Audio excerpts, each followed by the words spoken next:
አዲስ የገባችሁ እንደሚባለው ሰብስክራይብ አድርጉ። ለብዙ ሰዎች እንዲተላለፍ የሚያስፈልገው ነገር አድርጉ። ቢያንስ 7000 ሰው ያየው ከሆነ 7000 ሰው ላይክ ቢያደርግ ዩቲዩብ ራሱ ወደ ብዙ ሰዎች ያሻግረዋል። ስለዚህ እዚህ አየር ላይ ያላችሁ በሙሉ አሁኑ ንኩት። ሄሎ ሄሎ። አቤት እንደምን ነሽ? ሰላም ነሽ? ማን ልበል? አመተ ኢየሱስ እንዴት ነሽ? ከየት ነው? ከአዲስ አበባ? ሰላም ይሰማል? ይሰማል። ከጎንደር አካባቢ። እሺ ከጎንደር። አጠገብሽ የተከፈተ ድምፅ አለ። የራስሽ ድምፅ ወይም የኔ ድምፅ እየተሰማ ነው። እሱን ዝጊውና እናውራ። እሺ ማለት ጸሎት ምናምን ከጀመርኩ ብዙ ጊዜ ነው ማለት በደልክ እንደምላ ጸሎት አድርጌ ነበር። እሺ እና አሁን ግን በተለይ በምህር ገማና እናንተን ካወቅኩት በኋላ በደንብ ነው አሁን ማረጋ።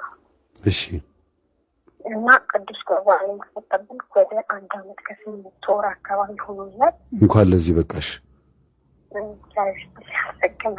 እሺ ምን ልታዘዝ? ጥያቄሽ አሁን በእኔ ላይ ያየኋቸው 7 የሚደርሱ ጥያቄዎችን ጽፌያለሁና 7 ጥያቄ።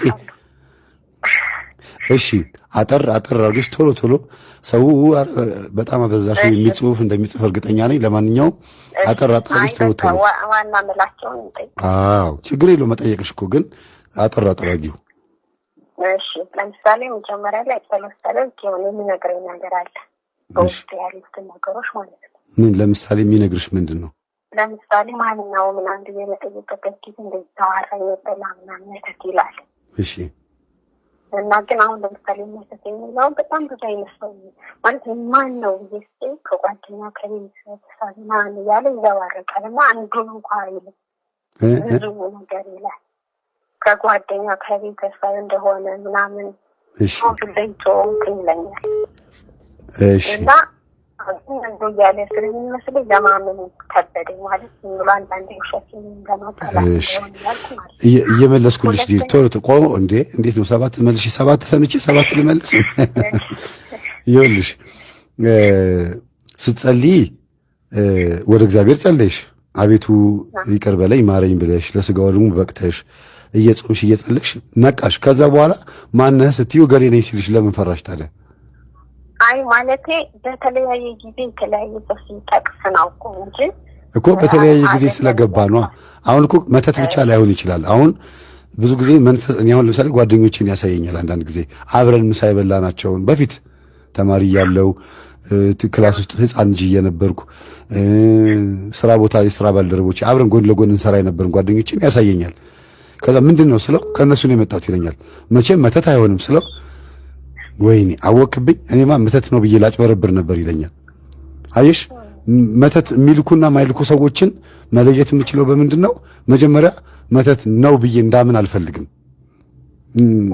ከነሱ የቡዳ መንፈስ መጥቶ ሊሆን ይችላል፣ በምቀኝነት ወይ በቅናት ወይ ደግሞ በመጫወት በመሳቅ በምናምን የነሱን ዘልዛላነት ባህሪ አላስፈላጊ የሆነ ባህሪ ወደኔ ለማላበስና አብሬያቸው ጫትቃሚ ሲጋራ ጫሽ ወይ ሱሰኛ እንደሆን የሚፈልግ የነሱን ባህሪ ለማላመድ የሚፈልግ እኔ ሊያበላሸኝ የሚፈልግ ከነሱ የመጣ መንፈስ ሊኖር ይችላል።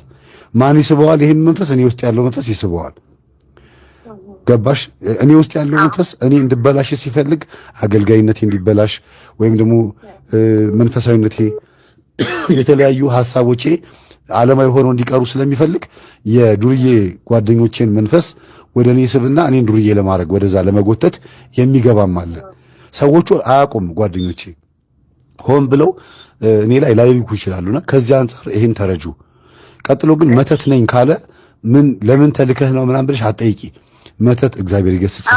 አሁን እንደዛ ሲለኝ ማለት ነው በተከታታይ ለምሳሌ ጸሎት በማድረግበት ሰዓት ሳፍ ይሄ ምንድነው ማስተጣበያ ራስ ይዤ የቀረበት ሁኔታ ላይ ያስታውከኛል። ወደ 3-4 ቀን ላይ ቆሜ ጸሎት እያደረኩ ያስታውከኝ ነበር። ስለዚህ በምግብ የገባ መንፈስ ነበረ፣ መርዙን እየተፋልሽ ነው ማለት ነው። በግብዣ መልክ የገባ የሆነ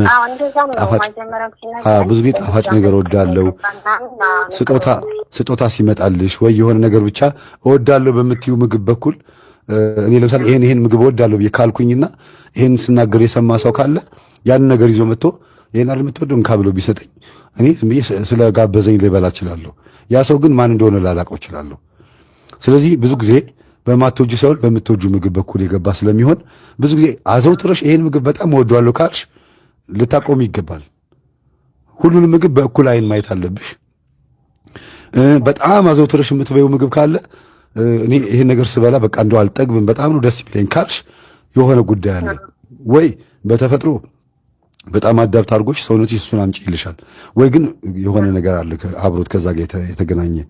እኔ 2006 ነው 2007 ዓመተ ምህረት ላይ ከጅማ አበልቲ ኪዳነ ምህረት ከአበልቲ ኪዳነ ምህረት ስንመጣ ከጅማ ኡራኤል መምህር አገልግለው ስንመጣ ወልቂጤ ላይ ምን ሆቴል ነው የሆነ ሆቴሉን ስሙን ያው ለጊዜው ረስቼዋለሁ። እዛ ሆቴል በፓስታ መተት በልቼ ነበረ፣ የገበያ መተት እና በምግብ ነው የገባው። ወዲያውኑ ግን ባስ ውስጥ ከገባው በኋላ እዛው ትራንስፖርት ውስጥ እየጸለይኩ ስለመጣሁኝ ወዲያው መንፈሱ ተያዘ።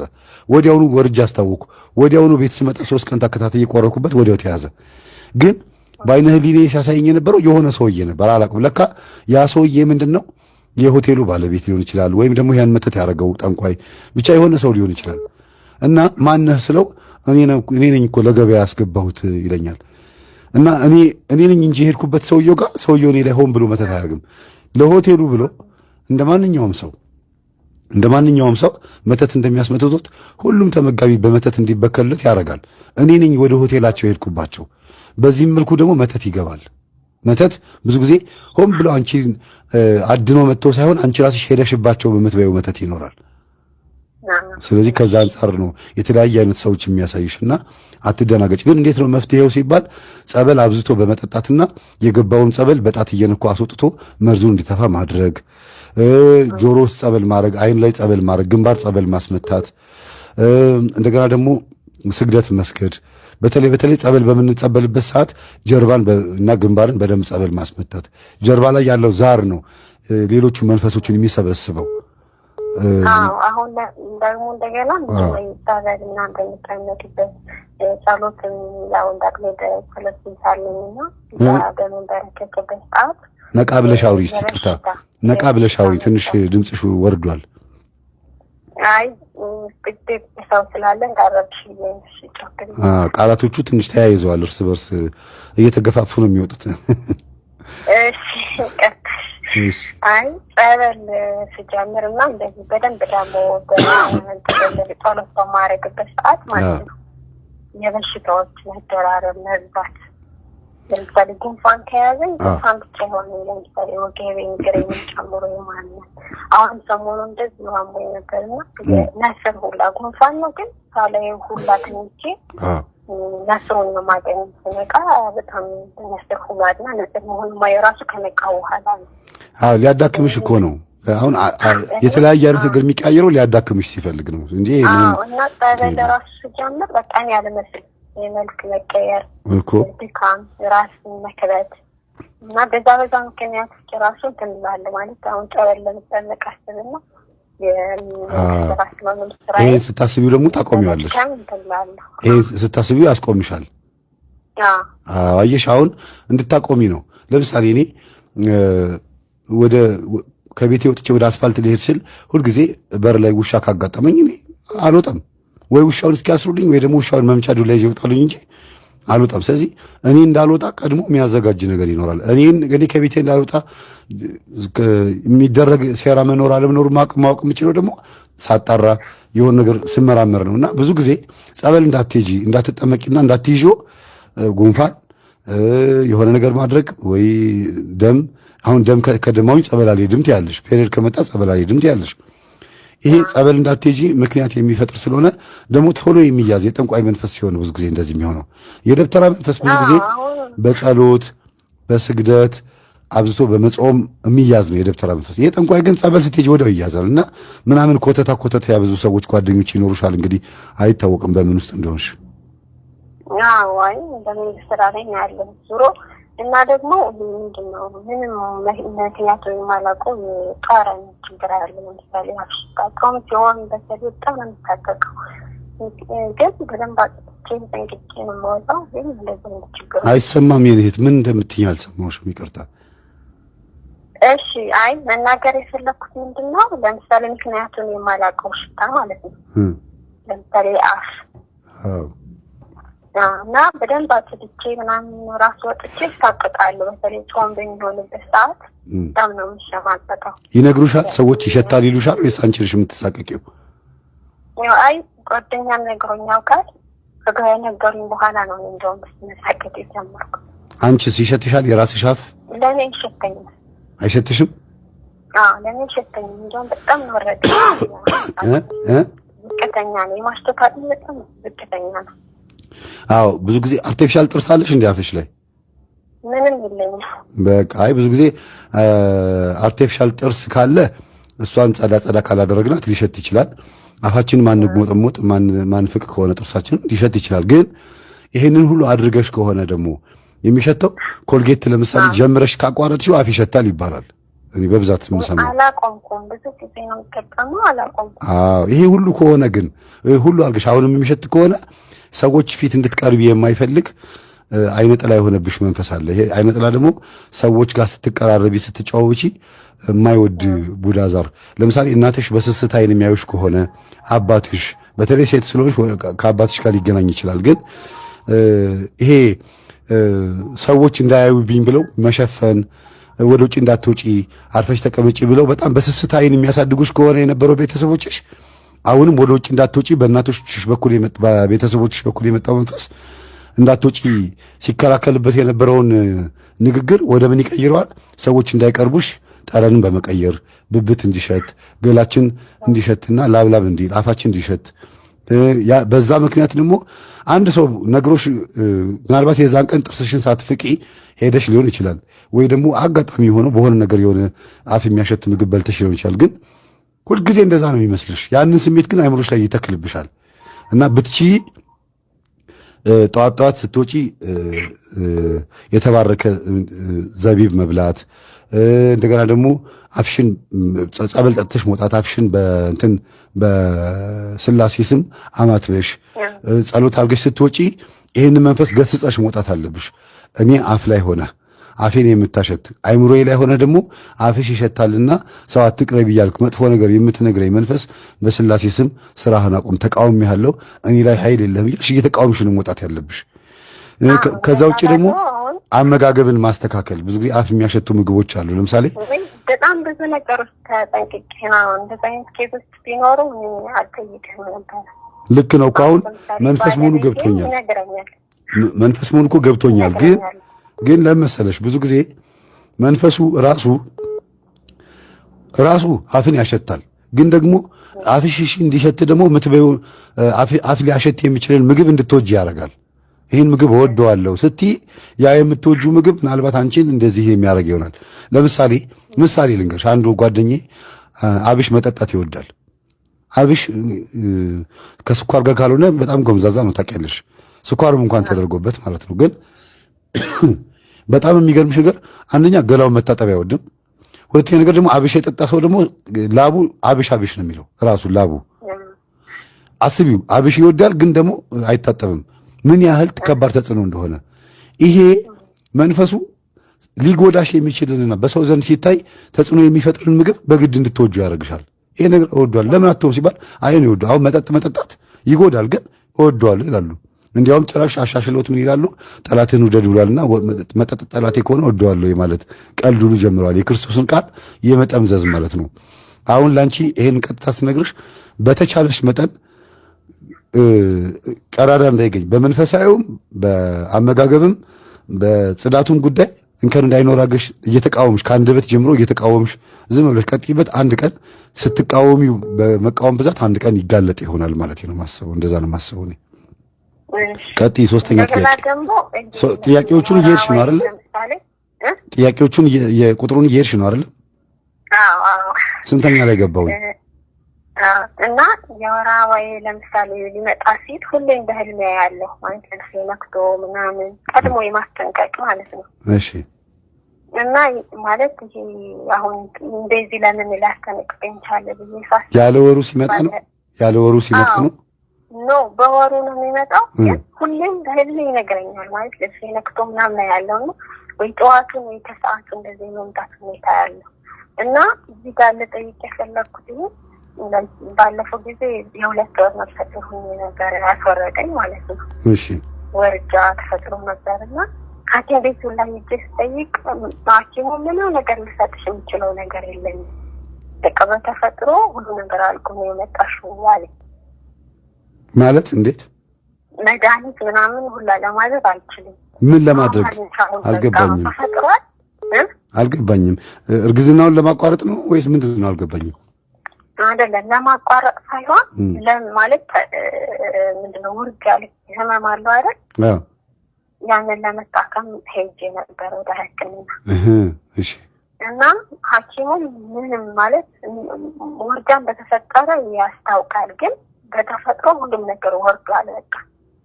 ስለዚህ ምንም ማከምሽ ነገር የለም ነው የሚለው አይደል? ማከምሽ ነገር የለም ብሎ ላከኝ ማለት ነው። እሺ። ታዲያ ምንድነው? እና ይሄ ነገር ማለት ቀድሞ እያስጠነቀቀ ያሳየኝ የነበረው በህልሜ ጋር ግንኙነት አለው ወይ ብዬ። አይ በወር ልክ ሰዓቱን ጠብቆ የሚመጣውን ፔሪድ ወይም የወር አበባሽን የሚያሳይሽ ከሆነ ምንም ችግር የለውም። የሚያሳይሽ ለምን እንደሆነ ጥንቃቄ ማድረጉ ነው፣ መመርመሩ ነው የሚሻለው። ግን ጽንሱን ያጨናገፈብሽን ጊዜ ካሳየሽ ግን እሱ እንደዚህ ያጨናገፈው መንፈሱ ነው፣ ዛሩ ነው። ሾተል የሚባል ወይም ደግሞ ከእናት ማህፀን ጀምሮ የመጣ ልጁ ሲወለድ ምናልባት አንዳንድ ጊዜ ያለ ጸሎት የተወለደ ማን የተጸነሰ የሰንበት ልጅ የሚባል አለ። ይሄ ሰንበትን ሽሮ በሰንበት ቀን አሁን ወሲብ መፈጸም አይፈቀድም በቤተ ክርስቲያን። ግን ሲወርድ በቃ የሰንበት ልጅ ሆኖ ነው እንደ ጥፋት ባጠፋ ነው ብሎ እናቶች ያስባሉ። እና ሲወርድባቸው ምንም ሳያጠፉ ሲወርድባቸው እግዚአብሔር ስላልፈቀደ ነው ብሎ ያልፉታል። መንፈሱ ብዙ ጊዜ በጨዋነት ኖረሽ ጽንሱን የሚያስወርድ ከሆነ ብዙ ጊዜ ምን ያደርጋል? አይምሮሽ ላይ የሆነ ሐሳብ ይተክልብሻል። ግን በወር ፔሪድሽ ሲመጣ የሚያሳየው መንፈስ ጽንሱ ላይም ደግሞ ልክ እንደዚሁ እንደሚወርድ ካሳየሽ ችግር አለ። የቤተሰብ የዛር መንፈስ ነው እንደዚህ የሚያደርገው። ደምሽን እንደምን እየተጠቀመው ነው? በወር ደምሽ ሲፈስ እንደ ግብር ይጠቀመዋል። ምናልባት ፔሪድሽ ሲመጣ ራስሽን ያምሻል? ምንም ህመም የለኝም፣ ግን ካስጠነቀቅኩት በኋላ ነው አሁን ማሳየት ያቆመው ማለት ነው። ምን ካረኩት በኋላ? ማለት እኔ ጠረጠርኩና እንደዚህ አረክ አንተ ነህ ማለት ነው። በፊትም ለምን ታሳየኝ ነበርክ ብዬ በቃ አቁሞ ከሆነ ሰየው እንኳንም አቆመ፣ ጥሩ ነው። አሁን የጠየቅሽኝ ጥያቄ አልገባኝም። ካቆም ነው እንግዲህ ምናልባት የተጨናገፈው የ2 ወር ነው አይደል? የተጨናገፈብሽ የ2 ወር ነው። ከተጨናገፈ እሱን አሳይቶሻል ወይ ነው ጥያቄው እኮ። አሁን እሱን አላሳየኝም። ታዲያ አሁን እኮ ያሸነፍሽውን ነገር እየነገርሽኝ ነው። አቁም ብየው አቆመ አልሽኝ እኮ። ካቆመ መንፈሱ ነበረ ማለት ነው። ምንም ጥያቄ አይደለም ይሄ። ወደሚቀጥለው ጥያቄ እንሂድ። እሺ። እንደገና ደግሞ አሁን መጠየቅ የፈለኩት በቤተክርስቲያን ስርዓት ነበር ያገባሁት ጋብቼ ማለት ነው። እሺ። እና ለምሳሌ አሁን እንደዚህ አሁን በሰንበት እና በጊዜት ባህላቶች ላይ ግንኙነት እንደማይቻል ባለቤት ጋር ስንነጋገር ብዙ ጊዜ አይቀበልም። ያለመቀበሉ ሁኔታዎች አሉ። ምኑን ነው የማይቀበለው? ማለት አሁን ለምሳሌ ጊዜት በዓላት ሲሆን ሚካኤል ደግሞ እንደነኝታችን በምትሆንበት ጊዜ ግንኙነት አይፈቀድም። ግብረ ስጋ ግንኙነትና እኔ አይፈቀድም፣ ይሄ ንስሐ ያስገባናል ብዬ በምነገርበት ጊዜ ያለመቀበል ሁኔታ አለ ካሱ ማለት ነው። እሺ።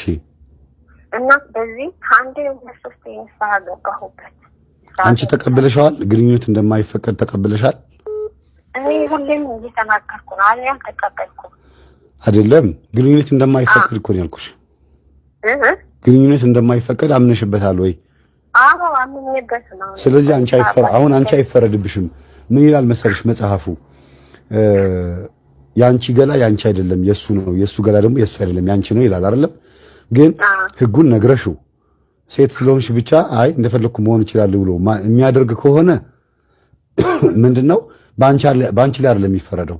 እኔ ሳልፈልገው ባለቤቴ ግን አስገድዶኝ ትዳር ውስጥ ስለሆንኩኝ ይሄን ብከላከለው እንደዚህ አይነት ችግር ሊገጥመኝ ስለሚችል ያደረኩት ነገር ነው ብለሽ ሁልጊዜ ንስሐ መግባት፣ ከአይምሮሽ ማጽዳት፣ ኃጢአት ሰርቻለሁ ብለሽ የምታስቢውን ሐሳብ ሁልጊዜ ከአይምሮሽ ማጽዳት ነው ያለብሽ።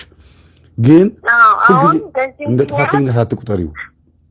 ኦኬ እኔ አሁን ጥፋተኝነትን ብቻ ሳይሆን አሁን ለምሳሌ እኛም በዚህ ቅዱስ ቁርባን መቀበል እየፈለኩ የመራቅ ሁኔታ ተፈጠረ። አሁን እኔ ነው ያለ አሁን እሱ ቅዱስ ቁርባን አይቀበልም። ያው ከኔ ጋር ይሄን ነገር እንትን ካለ በኋላ እኔ እንዲቀበል ስለማሰልኝ ገባለን እንዴ ይጠይቃለሁ ይጠይቀዋለሁ። ትምህርቱንስ ያዳምጣል ወይም ደግሞ መንፈሳዊ ግንዛቤ እንኳን የለውም? ኧረ መንፈሳዊ ግንዛቤ የለውም። እሺ በጾም ውስጥም ያስቸግርሻል? በጾም ምናምን አይደለም፣ በጾም ሳይሆን በሌሎች ጊዜያቶች ለምሳሌ በሌሎች ጊዜያቶች በጾም ላይ ሳይሆን ሌሎች ጊዜዎች ምንድን ነው ሌሎች ጊዜዎች? ሰንበት፣ ግዝት ቀን? አዎ ግዝት ቀን። ጾምን የሚያክል ነገር ታግሶ እንዴት ግዝት በዓልና ሰንበትን ማለፍ ያቅተዋል? አንዳንድ ጊዜ እንደ አንዳንድ ባሎች በዚህ አጋጣሚ ልናገር እፈልጋለሁ። እንደ አንዳንድ ባሎች ያስቀመጡት ዕቃ ያለ ይመስል ሁልጊዜ እንደው የሚፈልጉትን ነገር ስሜታቸውን መቆጣጠር ያቅታቸዋልና በጣም ነው የሚገርመኝ። እኔ አልፈርድም በሰው ከባድ ነው፣ አትፍረድ የሚባል ነገር አለ። ግን እንደው ይሄን መቆጣጠር ካልቻለን፣ ይሄን እንኳን መቋቋም ካልቻለን ሰው መሆናችን፣ ክርስቲያን መሆናችን፣ መንፈሳዊ መሆናችን ራሱ ጥያቄ ውስጥ የሚከት ነውና በጣም ሰነፍ የሆንበት ዘመን፣ ግን ደግሞ መንፈሳዊ ዕውቀቶች በጣም የጎለበቱበት መንፈሳዊ ትምህርቶችን ማግኘት የምንችልበት ዘመን። ዕውቀት ማወቅ የሚፈልግ ሰው እጁ ላይ ነው፣ ጣቱ ላይ ነው ያለው ዕውቀት። ሞባይሉን ከፍቶ ዩቲዩብ ውስጥ ወይም ፌስቡክ ወይም ደግሞ ጎግል ውስጥ ገብቶ እንደው በቀላሉ የሆነ እንደው ጾም ብሎ ቢገባ እንኳን በቀላሉ በጣቱ እኮ ዕውቀትን ማግኘት የሚቻልበት ዘመን ነው። ግን በድሮ ዘመን እንኳን አይደለም ይሄ ነገር ኖሮ የሆነች ትንሽ የእግዚአብሔር ቃል ለማዳመጥ ስንት ሀገር አቋርጠው ባዶ እግራቸውን ሄደው ደክመው ስንት መከራቸውን ከአውሬ ጋር ተጋፍተው ትንሽዬዋን የእግዚአብሔርን ቃል አዳምጠው መጥተው ነፍሳቸውን ያድኑ ነበር። እኛ ጋር ግን ይሄ ሁሉ ወንጌል እየወረደ እየተሽጎደጎደ ስሜታችንን መቆጣጠር ያልቻልነው በመንፈስ ስለተያዝን ብቻ ሳይሆን በባህሪያችን እኛ ራሳችን ቅዱሳን ስለበዙ ከሞኝ ደጃፍ ሞፈር ይቆረጣል ይባላልና በየደጃችን ቤተክርስቲያን ስላለ መንፈሳዊ አገልግሎቶች ስለበዙ እንትን ሆንን፣ ታካችንና ቸልተኞች። የምን አለበት መዘዝና የመላመድ ኃጢአት በዛ፣ የድፍረት ኃጢአት በዛና ለዛ ነው ዞሮ ካልተቀጣ በስተቀር ይሄ ሰው በፍጹም በህይወቱ ላይ የሆነች በሽታ አንድ ምልክት ካላየ ሊማር ስለማይችል እግዚአብሔር ሆይ ባሌን በእጅ ላይ ጣልልኝ፣ በሆነ ነገር አስተምረው ብለሽ ጸሎት ጸልይ። እግዚአብሔር የሆነ ነገር ያምጣበትና ከዛ ቆንጠጥ እያደረገ ያስተምረው። ከዚህ ውጪ የስጋ ፍትወትን የስጋ ፍላጎትን ማስቆም አይቻልም። ምክንያቱም እያወቀ ስለሚያጠፋ ማለት ነው። እሺ የመጨረሻ ጥያቄ። አመሰግናለሁ። አለቀ ሁሉ? እግዚአብሔር ያክብርልን፣ እግዚአብሔር ይስጥልን። መልካም። እሺ ሰላም